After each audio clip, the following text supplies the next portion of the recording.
যেদিন তুমি এসেছিলে ভবে, কেঁদেছিলে তুমি, হেসেছিল সবে। এমন জীবন করহ গঠন, মরিলে হাসিবে তুমি, কাঁদিবে ভুবন। যেদিন তুমি পৃথিবীতে আসছিলা, হুয়া হুয়া করে কাঁদছিলা। যেদিন তুমি পৃথিবীতে আসছো, তোমাকে পায়া সবাই আনন্দ ফুর্তি করছে, উৎসাহ উদ্দীপনা করছে, মিষ্টি খাইছে।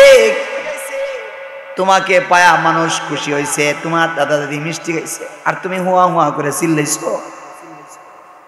তুমি তোমার জীবনটাকে এমন ভাবে বানাও, যেদিন তুমি দুনিয়াতে মরে যাইবা, কবরের মধ্যে যাওয়ার সঙ্গে সঙ্গে তুমি হাসবা, আনন্দ ফুর্তি করবা। 3 প্রশ্নের উত্তর দিয়া তুমি কবরের মধ্যে জান্নাতি হয়ে যাইবা। তোমাকে বলা হবে আলবিসু লাহু মিনাল জান্নাহ, তার জন্য জান্নাতের পোশাক পরায় দাও। ওয়া আফরিশু লাহু মিনাল জান্নাহ, জান্নাতের বিছানাটা বিছায়া দাও। তোমার জন্য জান্নাতের মধ্যে নাজ নিয়ামত, জান্নাতের নাজ নিয়ামত কবরের মধ্যে দিয়ে দেওয়া হবে, তুমি খুশি হইবা। আর তোমাকে হারায়া মানুষ চোখের পানি ফেলাবে। তোমাকে হারায়া নীরবে নীরবে চোখের পানি ফেলাবে, রাস্তার মোড়ে মোড়ে তোমার জন্য চোখের পানি ফেলাবে, চার দোকানে বসে বসে তোমার জন্য আফসোস করবে। যেখানে মানুষ তোমার কথা স্মরণ করবে, সবাই আফসোস করবে, হাই হতাশ করবে। সোনার একটা মানুষ ছিল, আমাদের এলাকায় মানুষটা চলে গেছে। তুমি তোমার জিন্দেগিটাকে এমন ভাবে বানাও, যেমন ভাবে বানাইলে মানুষ তোমাকে ইজ্জতের সাথে স্মরণ করবে। ইজ্জতের সাথে যদি মানুষের মুখে মুখে উঠতে পারো, সম্মানের সাথে যদি উঠতে পারো, এটার নাম হলো তোমার আসলি জিন্দেগি। আজকে সারা দুনিয়া ভাইরালের পাগল। কেউ কোনো ভাবে যে কথা বলতেছিলাম, ভাইরালের পাগল। ভাইরাল হয়ে সারলে, ভাইরাল হওয়ার আগে ক্যামেরা আয়, অমুক ক্যামেরা আয়ো, অমুক ক্যামেরা আয়ো, এই আমারটা ভিডিও করো, আমারটা ভিডিও করো, তারপরে মোবাইল দিয়ে ভিডিও করো। ভাইরাল হয়ে সারলে, যখন বড় ভাইরাল হয়ে যায়, সর সর, বুঝেন নাই? এগুলো আরেক দুনিয়া শুরু হয়েছে। ক্যামেরা দিয়ে ভাইরাল হয়, পরে ক্যামেরাই কি হয়ে যায়, পর হয়ে যায়। ক্যামেরায় তার জন্য ভোগান্তির কারণ হয়ে যায়। আছে না এমন? বহুত আছে। আমার ভাইয়েরা, এই ভাইরাল ভাইরাল নয়, আজকে জিন্দেগি বানান, রবের সাথে কানেকশন করেন। রবের সাথে যদি কানেকশন হয়, রবের সাথে যদি জিন্দেগি মিলে যায়, রবের সাথে যদি আপনার সমস্ত কিছু রবের সাথে তাআল্লুক হয়ে যায়, এই জিন্দেগি হলো আপনার জন্য সুখের জিন্দেগি। পৃথিবীতে বড় হতে পারেন, পৃথিবীতে মানুষের কাছে দামি হতে পারেন, সুন্দর সুন্দর কথা বলা সহজ, আমল করা খুব কঠিন। আমরা যে বক্তার জগৎ যে কি হয়েছি, আল্লাহ ছাড়া কেউ জানে না। আল্লাহ আমরা মাফ করেন। 2-4-5 কথা কইলে মানুষ যাইবার সময় হাদিয়া দিয়ে দেয়, 5,000, 10,000, 15,000। কেউ ইচ্ছা করে নে, কেউ ছায়া নে, কেউ জোর করে নে, কেউ আগে ফাটান লাগে, কেউ বিকাশ করণ লাগে, কত কিছু। দিনের 2 কথা বলবো, ইসলামের জন্য 2 কথা বলবো, কত কিছু আমাদের ফর্মালিটি। আল্লাহ আমাদেরকে এমন ভাইরাল বানায়েন না, যেই ভাইরালের কারণে মানুষ অসন্তুষ্ট হবে। এমন ভাইরালে আমাদেরকে পৌঁছায়েন না, যে ভাইরালের কারণে মানুষের ফোন ধরা যাবে না। তো ভাই, আসলি ভাইরাল তো ওইটাই, আসলি জিন্দেগি তো ওইটাই, যে জিন্দেগি রবের সাথে হবে, যে জিন্দেগিটা দিলটা রবের সাথে মাইল হবে, আল্লাহর জন্য হবে। নিজের ব্যক্তিগত জীবন, সামাজিক জীবন, রাষ্ট্রীয় জীবন, অর্থনৈতিক জীবন, ব্যবসায়িক জীবন, সমস্ত অঙ্গনে যদি আপনি আপনার রবের সাথে কানেকশন করতে পারেন, এটাই হলো আসলি কানেকশন, এটাই হলো মূল।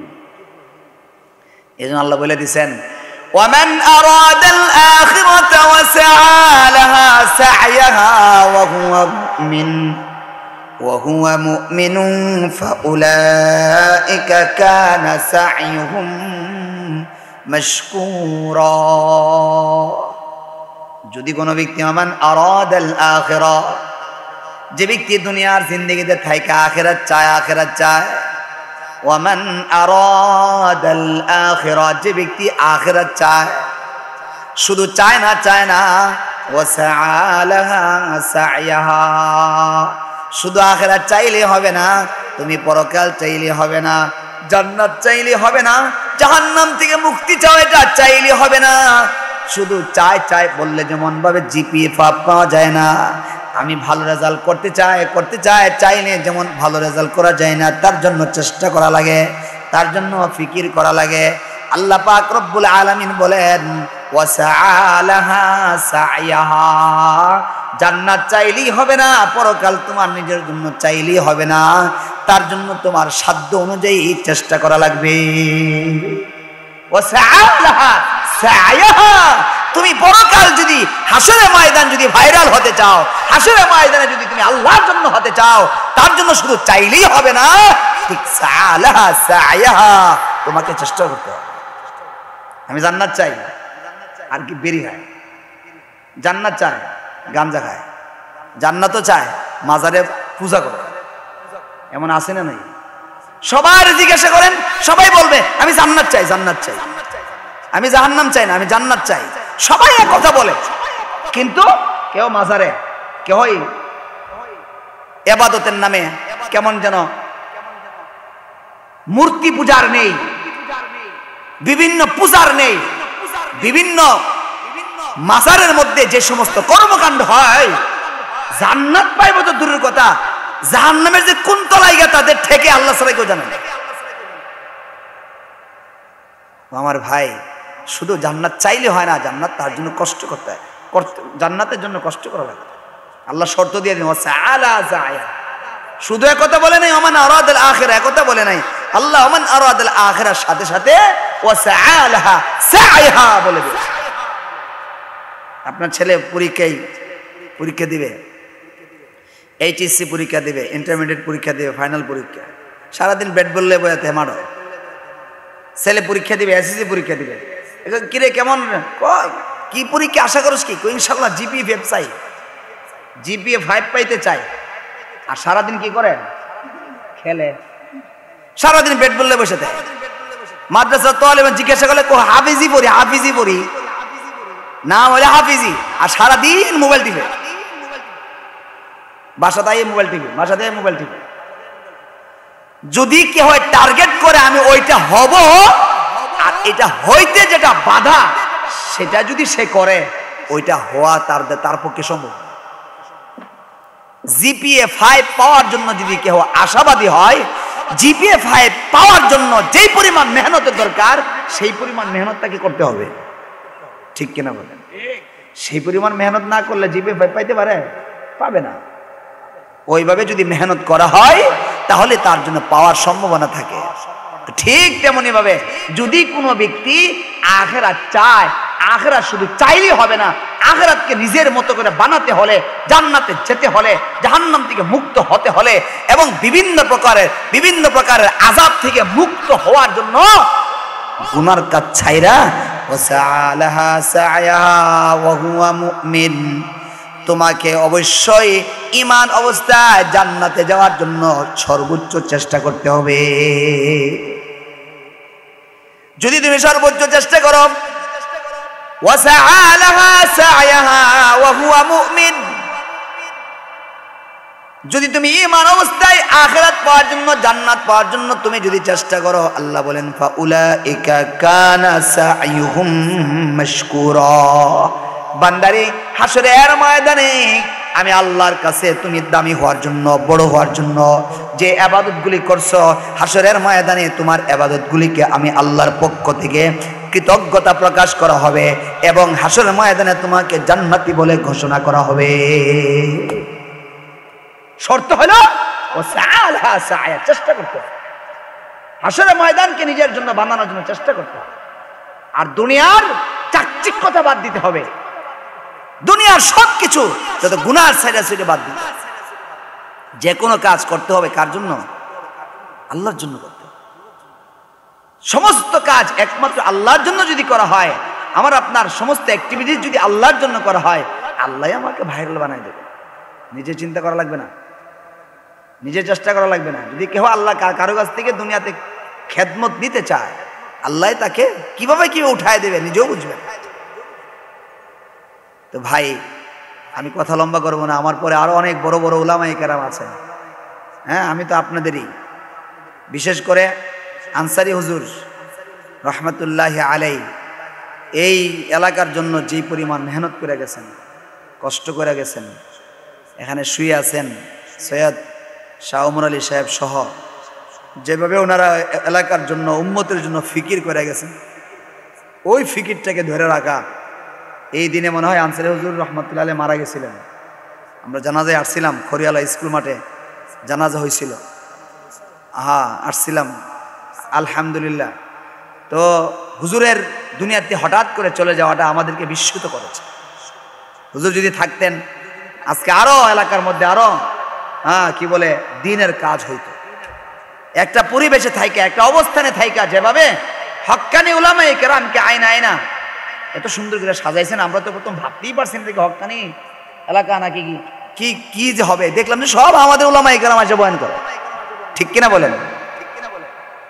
এই যে বাতিগুলি চলে গেছে, তাদের দুইটা বাতি জ্বালাইয়ে দিয়ে গেছে, আল্লাহ তাআলা এই বাতিগুলিকে উসিলা করে, এই মাদ্রাসাটাকে উসিলা করে, মসজিদটাকে উসিলা করে এলাকাবাসীর প্রত্যেকটা ঘরে ঘরে নামাজি মুত্তাকি বানায় দেন সকলে বলে আমিন। আমাদের ছেলেগুলিকে, আমাদের এই বাচ্চাগুলিকে আল্লাহ তাআলা দ্বীনের বুঝওয়ালা বানায় দেন সকলে বলে আমিন। সমাজের পিচ্ছি পিচ্ছি বাচ্চাদের পিছনে আজকে খুব আফসোস, ছাত্রদেরকে অনেক সময় বলি, আরে বাবা তোমরা তো যেই কজন মাদ্রাসায় আইসো সেই কজন কোন পড়তে পারতেছো। সমাজের মধ্যে কই পার্সেন্ট লোক আসে মাদ্রাসায়? হ্যাঁ, 5% তো আসে না। বাকি আরো যে 95% যুবকরা রয়েছে, পিচ্ছিরা রয়ে গেছে, তাদের কাছে দিন পৌঁছায় বা কেমনে? তাদের কাছে দিন পৌঁছানোর মাধ্যম কি? তাবলিগওয়ালা বাড়তেছে নাকি বেদাতি বাড়তেছে? গিয়া দেখেন। আচ্ছা, নামাজি বাড়তেছে না বেনামাজি বাড়তেছে? বেনামাজি বাড়তেছে। যেভাবে সমাজে মানুষ বাড়তেছে, যেভাবে সমাজে মানুষ বাড়তেছে, ঘর বাড়তেছে, বিল্ডিং বাড়তেছে, সেই অনুযায়ী মসজিদে তো মুসল্লি বাড়তেছে না। তাহলে আমাদের মেহনত কোথায় যাচ্ছে? আমাদের এই দ্বীনের আলোচনা কোথায় যাচ্ছে? কোথায় হারিয়ে যাচ্ছে? আমরা আসছি, আমাদেরকে বাহবা দিয়ে চলে যাওয়া হচ্ছে। আমাদের হুজুর অনেক সুন্দর বয়ান করছে, আলহামদুলিল্লাহ, অনেক ভালো বয়ান করছে। আমাদের বড় হুজুর রহমতুল্লাহ বলতেন, ভাদুপুরের বড় হুজুর রহমতুল্লাহ বলতেন, হ্যাঁ আজকাল হুজুর যে ওয়াজ করছে, হুজুর এমনি কইতো, হুজুর যে ওয়াজ করছে, কি করছে কথা কইতাম না। বড় হুজুর ইমামতি করতাম আমি ভাদুপুর মাদ্রাসায় যখন পড়ি, 3 বছর হুজুর ইমামতি করছি। হুজুর এই কথাটা বলতেন, হুজুর যে ওয়াজ করছে আজকে, হুজুর অনেক সুন্দর ওয়াজ করছে। আর কি ওয়াজ করছে যে গেলে তা কইতাম না। সুন্দর ওয়াজ করছে উদ্দুর বলতে পারে, কি ওয়াজ করছে বললার বলতে পারে। বাহাবা দেওয়া হচ্ছে, আমলের নামে কোনো খেয়াল নাই। রাত 12টা 1টা 2টা ওয়াজ চলতেছে, কিন্তু ফজর নামাজের খবর নেই। এই হলো আমাদের সমাজের হালত। এই ওয়াজ মাহফিলের পাশাপাশি, ওয়াজ মাহফিলকে আমি ছোট করে দেখছি না, ওয়াজ মাহফিলের পাশাপাশি মাদ্রাসার তালিবুল ইলম, ইমাম, তারপরে খতিব, তারপরে মসজিদের সভাপতি, সেক্রেটারি, ক্যাশিয়ার সাহেবরা, আপনারা যদি সমাজে সচেতন না হন, তাহলে এই সমাজের যুবকরা আস্তে আস্তে কোথায় চলে যাচ্ছে খবর রাখতেছেন? কেউ জামাত ইসলাম হইতেছে, কেউ আহলে হাদিস হইতেছে, কেউ বেদাতি হইতেছে, কেউ বিভিন্ন রকমের ফেরকায় ঢুকে যাচ্ছে। আমাদের তো খবর নাই। আমরা আছি বাস, ওয়াজ মাহফিলে বিশাল বড় ওয়াজ করে দিয়ে গেলাম, বাস মনে করলাম যে আমরা দায়িত্ব শেষ। না ভাই, এতটুকু দায়িত্ব শেষ হয়ে যায় না, এতটুকুতে কিছু শেষ হয়ে যায় না। মসজিদের সভাপতি সাহেব, ক্যাশিয়ার সাহেব, আপনাদের অনেক দায়িত্ব আছে। সভাপতি সাহেব মনে করে বিল্ডিং করে, মসজিদে বিল্ডিং হয়ে গেছে, বাস আমি অনেক বড় কাজ করে লাইছি। না, এটা কোনো বেসিক কাজই না, এটা কোনো কাজের ভিতরে পড়ে না। সভাপতি, সেক্রেটারি, ক্যাশিয়ার সাহেব, ইমাম সাহেব, খতিব সাহেব, ওনাদের বেসিক দায়িত্ব কি? একটা মসজিদের এরিয়াতে কতটা যুবক আছে, কতজন মসজিদে আসে, কতজন মসজিদে আসে না, কতজন ফজর নামাজে আসে, কতজন আসে না। এই এলাকার মধ্যে যদি একটা মসজিদের আন্ডারে 200 ঘর থাকে, 200 ঘরের মানুষগুলি তারা কোথায় কোন দিকে যাচ্ছে, তারা কি আমলে ব্যস্ত আছে, তারা কি নামাজ পড়তেছে কিনা, এই দিকে খেয়াল করে করে তাদের পিছনে মেহনত চালানোর নাম হলো মসজিদের কমিটি, মসজিদের ইমাম খতিবের সবচেয়ে বড় গুরু দায়িত্ব। এটা হলো মূল দায়িত্ব। আমার ভাইয়েরা, খুব আফসোস আমাদের জন্য, আমরা শুধুমাত্র মসজিদে মিম্বর থেকে বলে দেওয়াটাই যথেষ্ট মনে করছি। সভাপতি সেক্রেটারি হয়ে যাওয়াটাই আমার জীবনের জন্য বড় মনে করতেছি। ওয়াজের মাহফিল থেকে বলে দিলেই বুঝি আমি মনে করছি সবচেয়ে বড় কাজ করে ফেলতেছি, এতটুকুই যথেষ্ট না। এটাও আছে, এটার সাথে সাথে সমাজের মধ্যে যদি সবাই মিলে যুবকদের পিছনে মেহনত না করা হয়, একদিন এই যুবকগুলি আমার আপনার থাকবে না, একদিন এই যুবকগুলি আমাদের হাতছাড়া হয়ে যাবে। বিভিন্ন রকমের ফেরকাওয়ালারা আমাদের যুবকগুলিকে নিয়ে যাবে।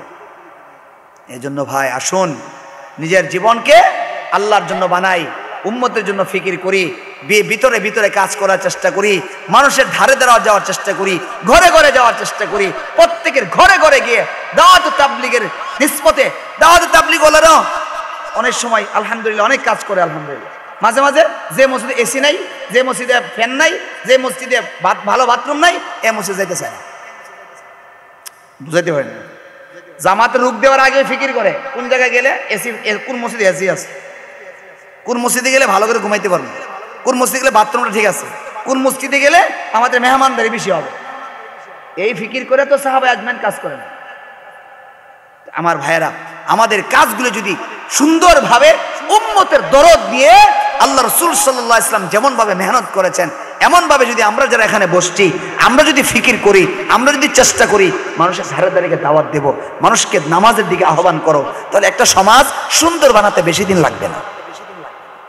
সব কথা হুজুররা বলবে কেন? আপনি আমি বলার দরকার নেই। সব কথা হুজুররা বলবে।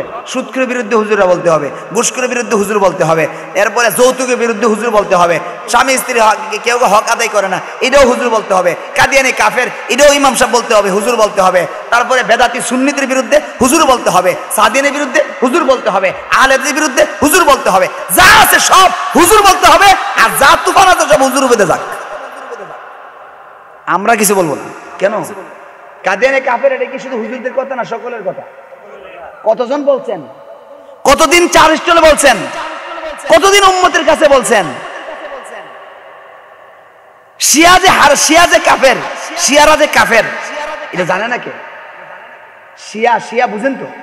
যে শিয়া হযরত আয়েশা সিদ্দিকা রাদিয়াল্লাহু তাআলা আনহার উপরে তুহমত লাগায়, জিনার তুহমত লাগায়, যে শিয়া আবু বকর এবং ওমর রাদিয়াল্লাহু তাআলা আনহুমাকে কাফের ফতোয়া দেয়, যে শিয়ারা হযরত রাসূল করিম সাল্লাল্লাহু আলাইহি সাল্লামকে বলে রাসূল নাকি কোরআন 10 পারা লুকিয়ে রেখেছে, এই সমস্ত শিয়াদের বিরুদ্ধে কোনোদিন কথা বলেছেন? বলেন নাই তো। আপনারা দায়িত্ব কি শুধু হুজুরদের না সকলের? সকলের দায়িত্ব ছিল।